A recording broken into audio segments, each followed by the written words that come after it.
Sementara itu, saudara, sejumlah rumah di Cengkareng Timur, Jakarta Barat pada Jumat malam ludes terbakar. Diduga api berasal dari korsleting di salah satu rumah yang ditinggal mudik.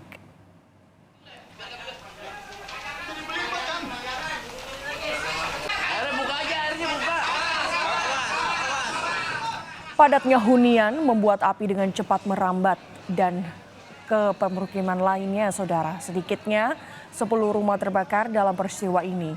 Diduga api berasal dari korsleting, salah satu rumah yang ditinggal mudik lebaran oleh penghuninya. Api bisa dipadamkan oleh petugas setelah menerjunkan 22 unit mobil pemadam kebakaran. Tidak ada korban jiwa dalam peristiwa ini. Sementara itu, puluhan rumah semi permanen di Muara Angke, Pluit, Jakarta Utara, Sabtu dini hari ludes terbakar. Bahan baku rumah yang terbuat dari kayu membuat api dengan cepat membesar dan merambat ke permukiman lain.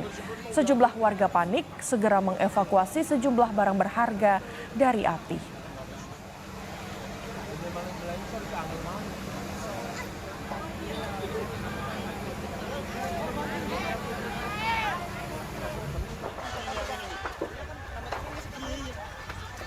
Nggak serunya mereka, jangan ke sono, dia jangan ke sono.